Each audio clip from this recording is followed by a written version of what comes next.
And welcome back to Auto Social UK. Thank you so much for taking the time to watch this video, and please don't forget to give it a massive thumbs up and also drop me a subscription. I recently got halfway to my 1,000 subscribers goal, so every single one really does count. Developed by the Renault Formula One racing team and with a legacy of models before it, the Megane RS has a lot to live up to. First impressions count, and it's not hard to admit that this is a great looking car. Admittedly, if I was to have one, I would have it in either the liquid yellow or, exclusive to the RS, the volcanic orange, so that everyone knew exactly what I was driving. But then again, I have a tendency to be a bit of a show off. However, this one is finished in the titanium grey, and it's understated and classy. It looks great next to the 18-inch gunmetal grey alloy wheels with contrasting Brembo brakes. These 18-inch estrial wheels are standard, but the red Brembo brakes are an option that come along with the Cup chassis pack. From the front, it has a much larger front body kit, including RS badging by the badge and LED headlamps with checkered daytime running lights completing the look. These side extractor vents add to the look but also ensure that the engine is continuously cooled. In a day and age where backsides are getting bigger, the Megane's third generation rear end is actually smaller than ever. Something that definitely isn't small is that rear diffuser. It actually stretches almost half the length of the car. As well as looking quite mean, it also reduces downforce and helps the Megane stick to the road. It also eliminates the need for an over-the-top tacky rear spoiler. This 2019 model comes with a quirky key card and gets keyless entry and start. Inside you can find the standard landscape 7-inch screen. For £300 more you can upgrade that and get the 8.5-inch portrait screen that fills the space much better. This car has all the spec you've come to expect. Sat-nav, Apple and Android CarPlay and dual zone climate control. Some of the systems are hard to navigate at first, but I'm sure it wouldn't take long to get used to it. One thing I love is that leather wrapped steering wheel with contrasting stitching, and there is no missing that RS badging. The one that I've been driving has the standard cloth bucket seats. These certainly do the job. They're comfortable and hug you when going round corners. For £1,200 more, you can have the Alcantara and leather Recaro seats, which look awesome. Overall, throughout the car, there is a mix of soft feel materials and pleasant mood lighting. The Megane has an advantage over the Honda Type R, as there is plenty of space in the back for 3 smaller people. This car is still a hot hatch and 3 large adults might struggle. Now, Renault have actually learned from their mistakes. When the Clio RS came out, that was only available in an automatic gearbox, and that upset quite a few people. However, the Megane RS is available in a 6-speed dual clutch automatic and the one that I'm driving today, which is a 6-speed manual. Now, that's going to please a lot of keen drivers. However, I've always been a massive automatic fan, and to be honest, that is what I would choose if I was going to have a hot hatch.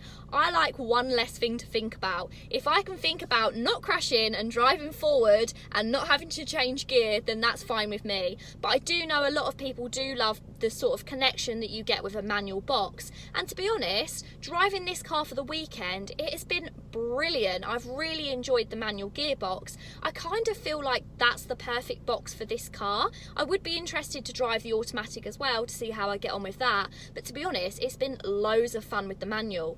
And it has been really good to have control over those pops and bangs. Speaking of which...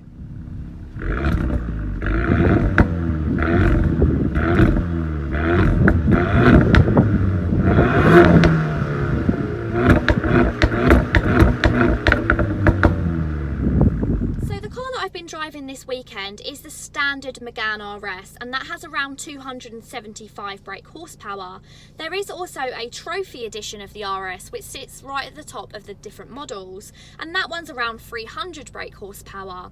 Now, because this is the standard model, everything has been softened slightly, so it's easier to live with every day. However, this one in particular has the Cup chassis pack, and that basically stiffens everything: the springs, the dampeners, the anti-roll bar, and it also has a slip differential as well. Now, you might be wondering, with all of those stiffer parts, if it's going to be an uncomfortable drive and it's going to end up with a trip to the chiropractor. Well, you can feel that stiffened suspension through the sports seats, but it does have a hydraulic bump stops, which means if you do hit a pothole, that the wheel goes straight back to the road to minimise a rough ride. Right, so let's talk engines. So that 275 brake horsepower is produced by a 1.8 litre petrol engine. Now, that might sound quite small compared to the bigger engines of the Golf R or the Honda Civic Type R and their 300 brake horsepower. In fact, this car has similar statistics to the Hyundai i30N. However, there is nothing underwhelming about this car's power. It has masses of torque delivery, and because of that, it will easily keep up with the Golf R and the Honda Civic on certain occasions. In fact, I'll pop a few videos of it doing so below. Now, one of the reasons it's able to keep up with those cars so well is because it's fitted with a four-wheel steering system. Now, that's similar to in the Porsche 911 GT3, and it really does feel that when you go into corners. You can feel it planted to the road, and it means that you can hit them at quite some speed. So what that four-wheel steering actually does is at low speeds, the rear wheels steer slightly in the opposite direction to the fronts, up to about 2.7 degrees to shorten the turning circle, and at higher speeds by up to 1 degree to improve cornering ability. Renault have added loads of nice extras which make this car really easy to live with day in, day out. However, if you want something that's a little bit more tamed, then I probably wouldn't go for the Megane RS.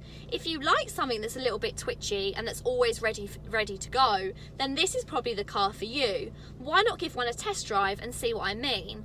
If you want any more information on the Megane, then I'll drop some details of Bristo's in Ipswich, and they'll be happy to answer any questions you have. Now, if you're wondering about taking delivery of one of these cars, they are sitting at port ready to be registered, so you can have one in time for the new plate in September. If you wanted to build your own one, you're probably looking at about a 3 or 4 month wait, but nothing ridiculous. I really hope you've enjoyed this video, guys. As ever, please give it a massive thumbs up, and please subscribe to my channel. Until next time, bye!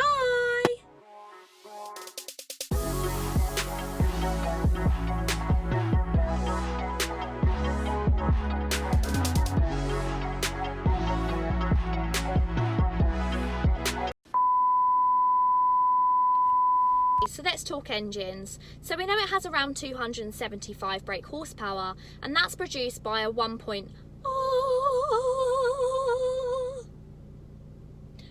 Why has that just happened? Sunshine! God's sake.